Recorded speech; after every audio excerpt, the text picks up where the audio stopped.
People use the word crazy when they cannot comprehend your devotion. Machiavelli understood this long before modern psychology existed.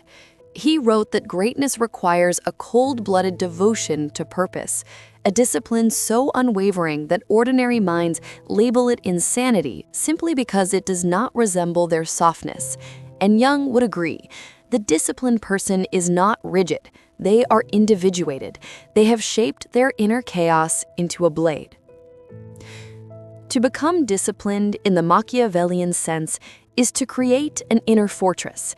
You are no longer governed by moods, impulses, or momentary comforts. You are governed by intention. And intention terrifies the undisciplined because it exposes their wandering, their inconsistency, their lack of inner command. They call you obsessed because they have never witnessed somebody whose life bends obediently to their will. Discipline is not loud. It is not dramatic. It is not romantic. It is a private ritual made of sacrifice. You wake when others sleep. You work when others drift. You study when others numb themselves. You subtract everything that dilutes your mind. You cut away entertainment that steals your future. And slowly, you become a figure others no longer understand. Machiavelli believed the disciplined person is feared not because they are cruel, but because they are predictable. They do not negotiate with weakness. They do not abandon their mission for pleasure. They do not become distracted by the noise of those who envy them.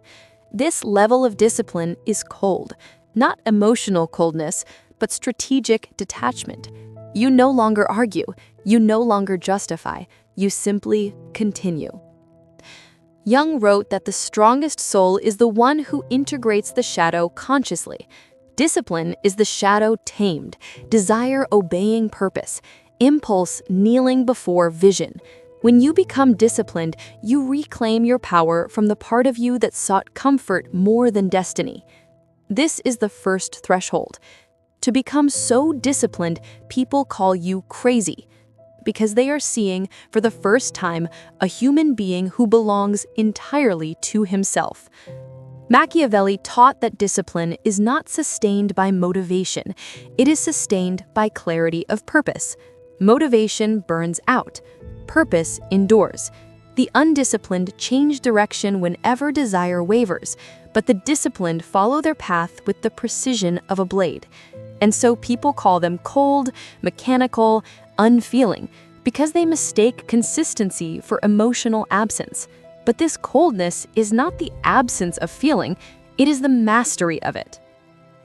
Jung wrote that most people are ruled by unconscious impulses. They think they are making choices, but they are simply responding to unresolved fears, unmet desires, old wounds, whispering commands. Discipline, in the Machiavellian sense, is the opposite. It is consciousness sharpened into a weapon. You do not let your past dictate your structure. You let your structure rewrite your future. Purpose demands selectiveness. Machiavelli warned against scattering your energy across too many goals. He who pursues everything achieves nothing. The disciplined choose one path and become ruthless in their loyalty to it. They cut away distractions like diseased branches. They seek mastery, not comfort. They embrace repetition, not novelty. And so people call them mad. Why? Because obsession is frightening when you have never truly committed to anything in your life. To pursue something with total focus exposes everyone who hides behind excuses. It reveals their half-lived efforts, their abandoned goals, their romantic fantasies of success with no sacrifice. The disciplined person does not talk about greatness. They build it brick by brick, day after day, until their very habits become unrecognizable to the ordinary mind. Jung believed the path of mastery is a descent into the self, and in that descent, you meet your shadow, laziness, doubt, hunger for comfort. Discipline is the daily execution of self-mastery. It is a cold internal monarchy. Vision commands, action obeys. Purpose turns a human into a force, and forces are always misunderstood.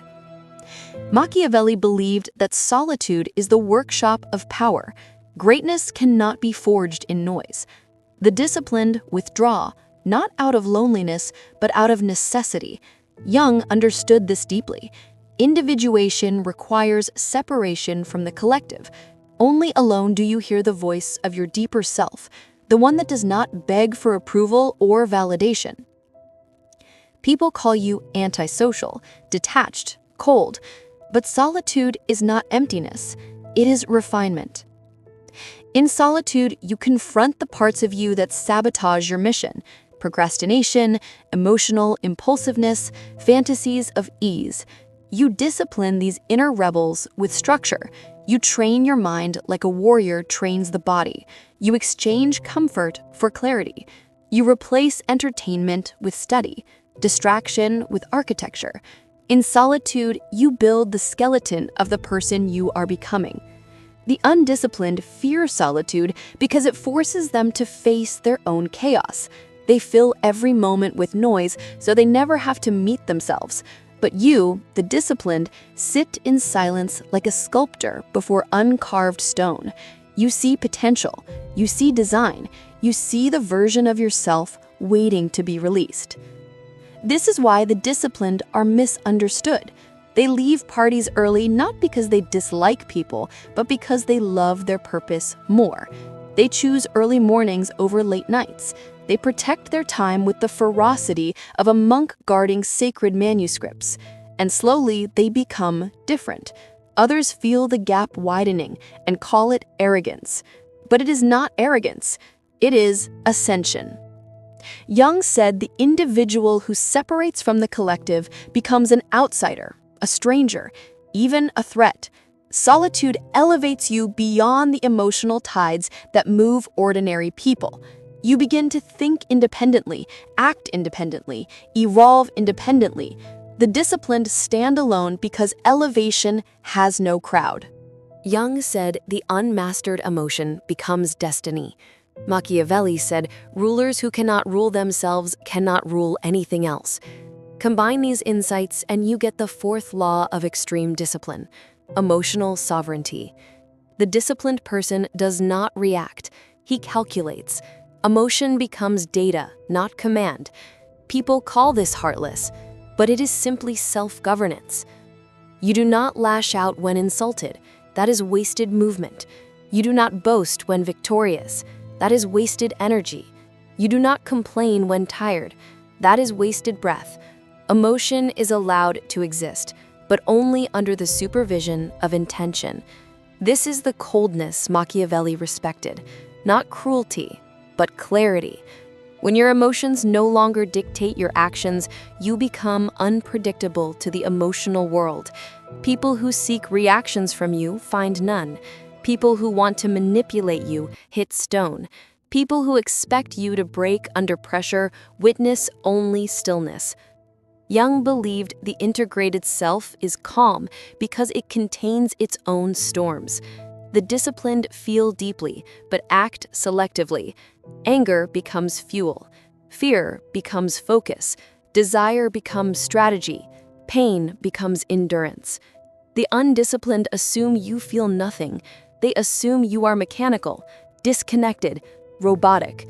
But your stillness is not numbness. It is mastery. You feel everything, and yet serve only your vision. This emotional discipline produces an aura that unsettles others. They cannot read you. They cannot predict you. They cannot control you. And so they call you impossible. They call you different. They call you crazy.